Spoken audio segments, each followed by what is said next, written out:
오늘 이 아침에 하나님께서 저와 여러분에게 주시는 말씀은 고린도전서 9장 1절에서 23절 말씀으로 지식보다 사랑이 우선이다. 11-1강 첫 번째 시간 함께 은혜 나누기를 원합니다. 내가 복음을 위하여 모든 것을 행함은 복음에 참여하는 자미라. 고린도전서 8장부터 11장 1절까지는 고린도 교회의 두 번째 질문에 대한 대답이죠. 첫 번째 질문은 우상 제물을 먹을 수 있느냐. 바울이 그것에 대해서 대답을 했는데 그냥 단답식으로 yes, no가 아니라 이렇게 대답하지 않았습니다. 그러면 우상의 정체에 대해서, 우상의 실체에 대해서 좀 말을 하죠.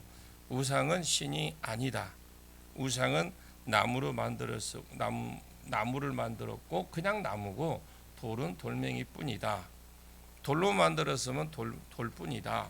신이 아니다라는, 우상이야 신이냐, 이 우상에게 바친 제물을 먹을지 말지에 대해서 고민되지, 우상이 아닌데 신도 아니고 돌도 돌이고 나무일 뿐인데 우상 제물이 무엇이냐? 그거 아무것도 아니다. 정답은 바울이 먹지 말라고 했습니다. 지식을 쫓아 답을 준다면 우상은 아무것도 아니기 때문에 먹어도 되지만 사랑을 쫓아서 대답한다면 안 먹는 것이 맞다. 왜 그러느냐? 교회는 선교 단체하고 달라서 천차만별의 믿음의 수준, 그 믿음의 수준이 지식의 수준을 가진 자들이 모인 곳이 교회이기 때문에 너는 우상에 대한 바른 지식이 있어서 먹는다 하더라도 그 지식이 없는 자들이 너 먹는 것을 보면서 따라 먹고, 너 먹는 것을 보고 따라 먹다가 시험이 들어서 지옥 가고, 시험이 들어서 오히려 그 믿음이 떨어진다면 너 때문에 형제를 잃어버리는 것이 아니냐. 그래서 내 지식에서 나온 자유가 다른 사람을 넘어뜨리는 것이 된다면 그것은 그리스도에게 죄를 짓는 것이다. 그래서 지식을 따라서 먹어도 되지만 사랑을 따라서 먹지 마라. 교회법은 지식보다 사랑 위에 있는 것이다. 옳고 그름을 따지는 그 지식보다 오히려 하나님이 우리를 사랑하신 것 같이 이 사랑해 주는 다른 사람, 연약한 자를 더 섬겨주고 사랑해 주고 세워주는 것이 교회의 상위법이다. 이렇게 지금 바울이 말을 합니다. 그래서 오늘 이 9장 내용은 왜 너희가 지식을 따라 행하면 안 되고 사랑을 따라 행해야 되는지 그 이유를 설명을 해 줍니다. 왜 너희가 지식을 따라 하지 말고 사랑을 따라 해야 되느냐? 내가 너희를 개척을 했을 당시에, 다르게 말하면 내가 너희에게 핏덩이 때에 너희를 이렇게까지 키웠는데, 바울이 개척해서 바울이 키웠습니다. 내가 너희를 낳고 키웠는데 너희가 핏덩이 때에, 내가 너희를 키웠을 때에 지식을 쫓아 너희를 키우지 않았고 사랑을 쫓아서 내가 너희를 키웠다라는 겁니다. 너희가 내 지식을 따라 내가 너희를 지식을 따라 키웠다면 너희 중에 벌써 교회 그냥 나간 사람 많을 것이다. 나는 지식을 따라 너희를 안 키웠다. 사랑을 따라 너희를 키웠다. 너희가 사랑을 먹고 컸으니까 너희도 성숙한 자가 되었다면 밑에 있는 믿음 어린 이 자들을 사랑으로 대할 줄 알고, 교회에서 고함 지르는 사람들은 언뜻 보면 똑똑한 사람 같고 언뜻 보면 잘난 사람 같지만 사도권에 대해서 말이 나옵니다. 여러분, 사도는 권리가 있어요. 생활비를 자기가 섬기는 교회로부터 받아서 생활할 권리가 있습니다. 또 지식을 쫓아 하면 나는 100번 너희에게 사례를 받아서 생활해야 맞다. 다른 사람도 그렇게 해왔고, 그런데 자기는 그렇게 안 했다라는 거죠. 왜 그러느냐? 지식을 따라하면 사도들이 살해를 받는 것이 맞는데, 너희는 그때 당시에 나는 너희를 개척을 했고 그곳에 선교지이기 때문에 너희가 영적으로 하면 핏덩이 그때다. 그때 내가 생활비를 받는다고 너희들에게 돈을 내라.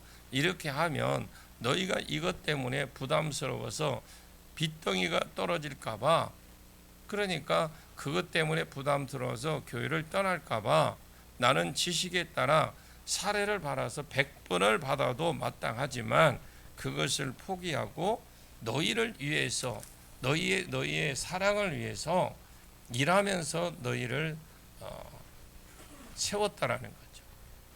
난 사랑으로 노력을 했다. 두 번째, 바울은 로마 시민권이 있는 자유자입니다. 그래서 오히려 그때 당시에 로마 시민권이 있는 것 자체가 특혜입니다. 또 하나 해도, 무엇을 하나 해도 그 사람을 부릴 수 있는 그런 권력을 가지고 있었는데, 지식으로 쫓으면 내가 너희를 부리고 살았어야 되는데 나는 너희 모든 사람의 종이 되었다. 오히려 종이 되었다.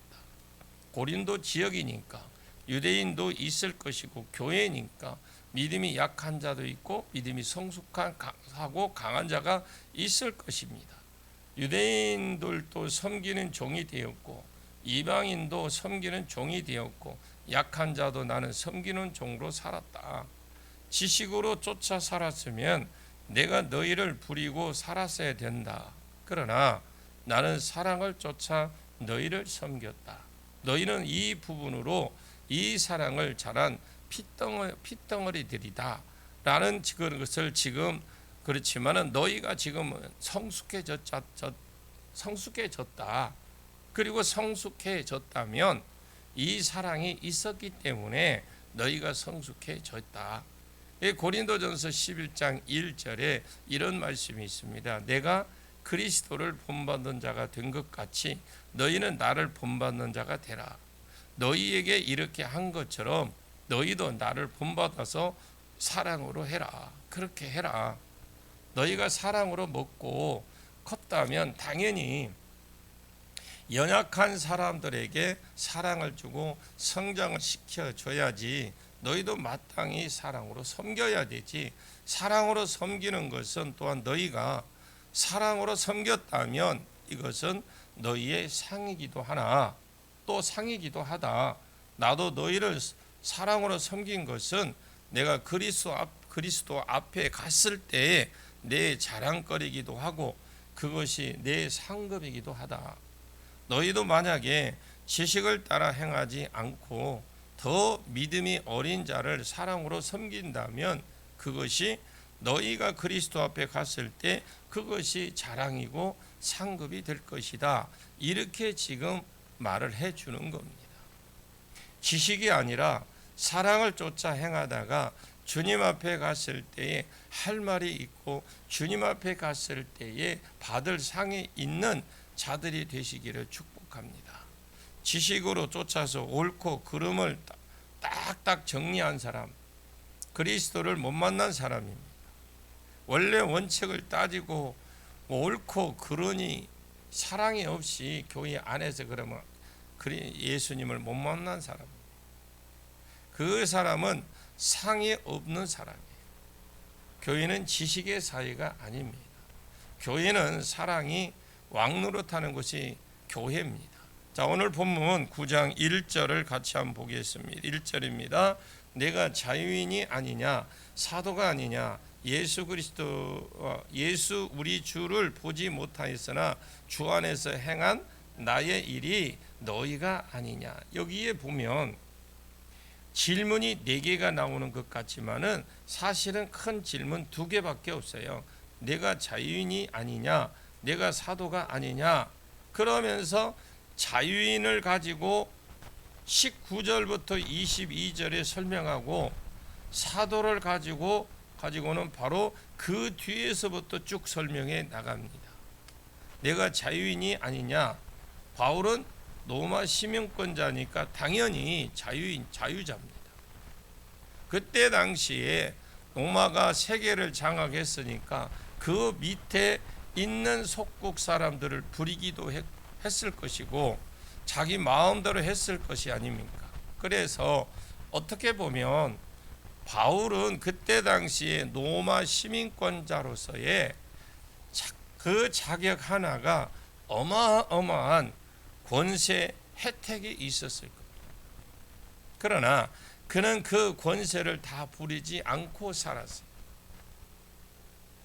그리고 내가 사도가 아니냐?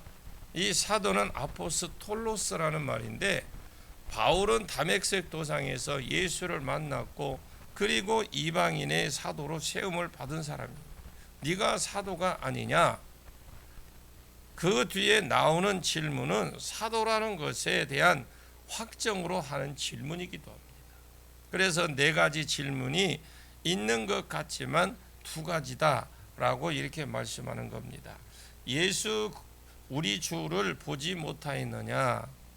고린도 성도 중에서 특히 아볼로파나 게바파나 이런 사람들은 야 바울이 사도냐?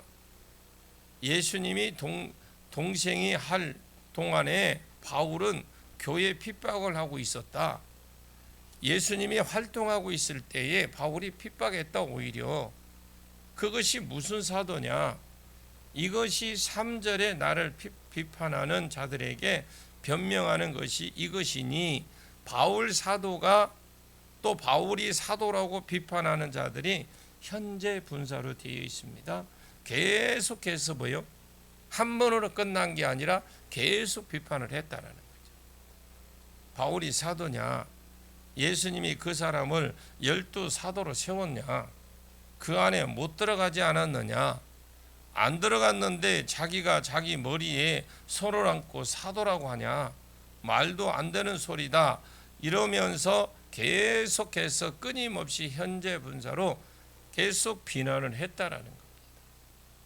그 비난에 대한 바울의 변명이 나는 우리 주 예수 그리스도를 만난 자다라는 것이죠. 언제? 다메섹 도상에서 교회를 핍박하러 갈 때에 빛보다 더 밝은 빛이 나타나서 그 때가 정오, 가장 밝다고 하는 정오 때에 그 빛보다도 더 밝은 그 점심 때에 정오의 빛보다 더 밝은 빛, 하나님의 영광 자체, 영광의 광채라고 할 수 있습니다. 이것이 나타나서 사울아 사울아 내가 왜 나를 핍박하느냐? 바울이 두 가지를 물었죠. 니십니까? 그래, 나는 네가 핍박하는 예수다. 하나님의 영광의 빛이 나타났는데 예수라고 하니까 예수가 하나님인 줄 알게 되었다라는 겁니다. 두 번째 질문, 주여 내가 무엇을 하리이까? 만약에 나를 죽이려 왔다면 벌써 그냥 물을 것도 없이 죽였을 것인데 지금 안 죽이시고 나를 만나러 오신 걸 보니까 무엇인가 부르심이 있는 것 같은데 왜? 유대인이니까. 이것을 사람들이 그냥 딱 만나면 아는 겁니다. 내가 무엇을 하리이까? 왜 저를 만나고 저를 부르시는 부르심이 그러면 저를 만나 주시고 저를 부르시는 저의 부르심의 소망이 무엇입니까?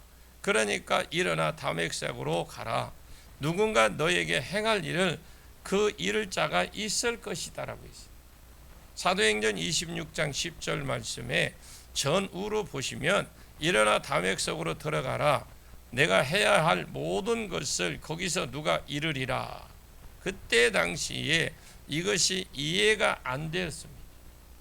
그 자리에서 예를 들어서 내가 이방인의 사도라고 하면 되지. 예수님은 바울이 사도권을 가지고 공격을 많이 받을 것을 알고 계셨습니다. 앞으로 주님의 일을 하는 데는 많은 어려움과 공격도 받을 것을 미리 예수님은 알고 계셨어요. 그래서 그 자리에서 다른 사람들은 못 들었습니다. 번개가 치는 소리만 들었고 우레가 치는 소리만 들었지 육성으로 예수님의 음성을 못 들었습니다. 빛을 봐서 엎드리기는 하기는 했는데 다른 사람 귀에는 그냥 우레소리로 바울에게만 음성으로 들린 거죠. 그 가운데 너는 이방인의 사도라 하면 바울은 잘 알아들었겠지만 사울의 사도권이 끊임없이 그 시비권에 입증해 줄 사람이 없잖아요. 계속 시비에 걸려서 이 사도권에 대해서 끊임없이 누가 변명해 줄 사람이, 입증해 줄 사람이 없는 겁니다. 그래서 다메섹에서 아나니아라고 하는 이 신실한 형제로부터 인정받은 사람에게 이 부르심에 대해서 들려주어서 바울에게 전하게 함으로 말미암아 나중에 시비거리가 생겼을 때마다 야 아나니아에게 물어봐라. 주님이 직접 내게 안 들려주시고 아나니아에게 찾아가서 나를 이방인의 사도라고 했다. 그런지 안 그런지 아나니아에게 가서 확인해 봐라. 내가 우리 주를 보지 못했느냐. 그때에 자기는 사도로 부르심을 받았다라는 걸 확증을 하는 겁니다. 주 안에서 나의 행한 주 안에서 행한 나의 일이 너희에게 아니냐. 사도로서 행한 일을 말하는 거죠. 야 너희가 내가 사도라는 증거가 아니냐. 내가 이방인의 사도가 아니면 집을 떠나서 고린도까지 와서 여기에 음란한 너희와 세속적이기 짝이 없는 너희와 더불어 섬기고 씨름하고 섬기고 그래서 교회를 여기까지 세워서 이끌어 왔느냐. 2장 1절 끝부터 질문하고 연결되어 있는 말씀이거든요.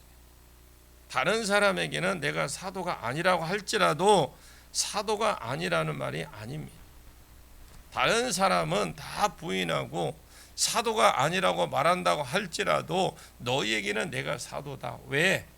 그 교회를 바울이 개척했고 이 교회를 끌고 오면서 어떻게 사랑으로 섬겼는지 본 사람들이 고린도 교회 성도들입니다. 바울은 이런 말을 합니다. 야 내가 다른 사람에게는 사도가 아니라도 고린도 교회 너희에게는 내가 사도다. 나의 사도됨을 주 안에서 인친 것이 너희입니다. 너희가 말로도 사도라고 했고 행동으로도 사도로도 알았고 또 내가 사도가 아니었으면 너희에게 와서 개척할 이유도 없다 이 말입니다. 자 3절을 보겠습니다. 3절입니다. 시작. 나를 핍박하는 자들에게 변명할 것이 이것이니 나를 비판하는 자들에게 이것을 현재 분사로 쓰여져서 끊임없이 바울을 비판했어요. 마귀는 다른 사람에 넘어뜨리기 위해서 정말 집요한 것 같아요. 다른 사람을 세우는 일을 집요하지 않으면 다른 사람의 허물을 찾고 넘어뜨리는 일에 어찌 그리 집요한지 계속 현재 분사로 쓰여서 끊임없이 바울을 비판했습니다. 이것이 다른 사람의 다른 데서 나오는 말이 아니고 고린도 교회 안에서 나온 말입니다. 게바파나 아볼로파나 이런 사람들은 바울 편이 아니기 때문에 끊임없이 바울이 사도가 아니라는 걸 가지고 시비를 걸어왔습니다. 그래서 나를 비판하는 자들에게 변명하는 것이 이것이니 그것이 무엇이냐. 구체적으로 나는 이 다메섹 도상에서 예수를 만났고 그분이 나를 이방인의 사도라고 세웠다. 그게 아나니아라는 선지자가 증인이다. 두 번째 다른 사람에게 내가 사도가 아닐지라도 너에게는 내가 사도다. 왜? 내가 너희를 개척한 것이 아니냐. 내가 너희를 개척하고 너희를 키우고 섬길 때에 사랑으로 키우지 않았느냐. 이것이 내가 사도라는 증거다. 4절부터 내용은 자기가 사도라는 것을 가지고 길게 쓰지 않았습니다. 왜? 말이 있지만은 또 많겠죠. 많지만 그러나 자기는 사도라는 것을 대부분 사람들이 인정을 했다라는 겁니다. 그러면 내가 사도라면서 사도로서 마땅히 누려야 될 권리가 있다라는 거죠. 그것이 뭐냐? 생활비를 받는 겁니다.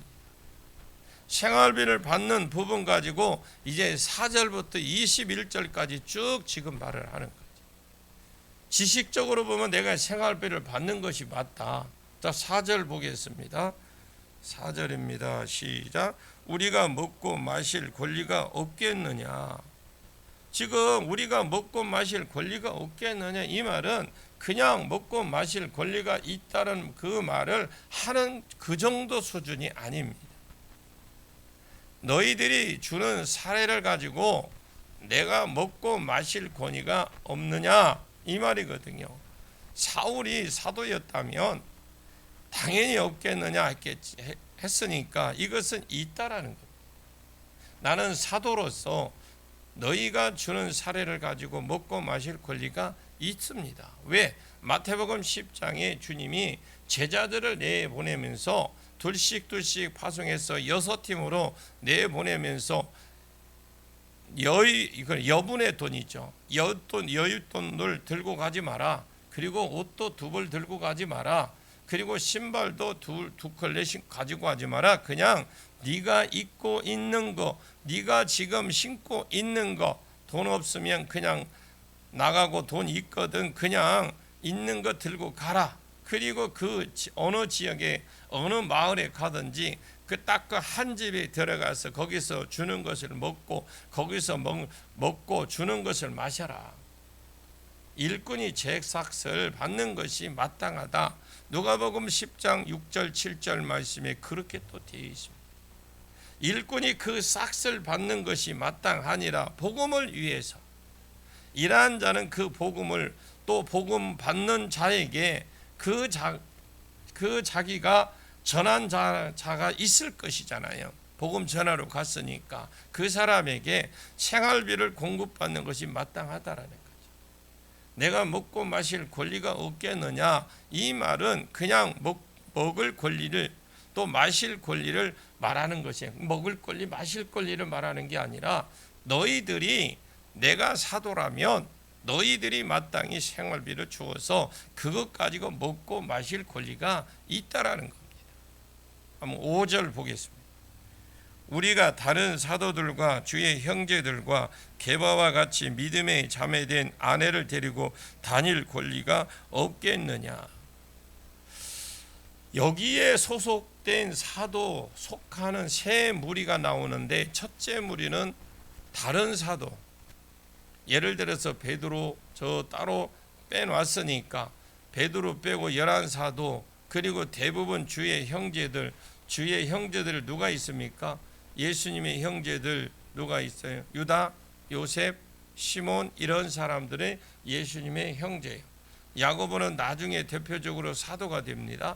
그리고 그 나머지 사람들도 대부분 사도의 일을 한 것 같아요. 그래서 사도들의 그룹에 끼워 놓았습니다. 그래서 예를 들어서 주의 형제들과 그리고 게바는 알다시피 베드로고 이 사람들이 다 대표적인 사람들입니다. 이런 사람들은 심지어 사역하려고 사역제에 다닐 때에 자기 아내를 데리고 다녔다라는 거죠. 그리고 교회는 이 사도에게 먹을 것을 줄 뿐만 아니라 아내에게 먹을 것과 그리고 그 자녀들에게 먹을 것까지 그냥 다 공급을 했다라는 겁니다. 온 가족을. 그러면 이것 가지고 바울이 비난하는 것이 아니라 당연한 것이다라고 지금 말을 하는 겁니다. 본문의 말씀은 여러분들이 좀 읽어봐서 이해가 갔으면 좋겠습니다. 그러면 나도 이방인인 사도로서 너에게 이렇게 할 것이니까 아내 데리고 다니면서 자녀 거닐고 다니면서 너희에게 사례를 받을 권리가 있다라는 거예요. 그러나 바울은 자기만 그렇게 하지 않는 것이 아니라 자기 팀들도 그렇게 하지 않았습니다. 당사자만 데리고 가서 거기서 공급받지 않고 그냥 자기가 일해서 지금까지 예배소에서 1차 전도 여행을 마쳤고 그리고 2차 전도 여행 때에 고린도 교회를 개척을 했고 지금 3차 전도 여행 중인데 지금까지 그렇다. 이걸 지금 강조를 하는 겁니다. 자기는 권리가 있어요. 아내를 데리고 다니고 또 다녀도 그러면서 가족 부양까지 사례를 받는 것은 얼마든지 권리가 있습니다. 나쁘다는 말이 아니겠죠. 여러분 당연한 말을 하고 있는 것이죠. 바울이 지식적으로 봤을 때가 6절입니다. 6절 보겠습니다. 어찌 나와 바나바만 일하지 아니할 권리가 없겠느냐. 이 말은 1차 선교 여행 때 같이 갔던 사람이 바나바예요. 사도행전 13장의 안디옥에서 주를 섬겨 금식할 때의 성령이 내가 불러시키는 일을 위해서 바나바와 바울을 따로 세우라고 해서 그때부터 둘 다 사도가 된 사람들입니다. 사도가 되어서 가서 사역할 때에 1차 전도 여행 때만 같이 왔고 2차 전도 여행 때는 서로 나누어졌어요. 그런데 1차 전도 여행 때의 갈라디아 지역에 교회를 개척했는데 가는 곳마다 자기 손으로 일하면서 교회를 사도 바울이 섬겼다라는 겁니다. 그래서 나와 바나바만 일하지 아니할 권리가 없느냐, 이 말은 일하지 않을 권리가 있다라는 겁니다.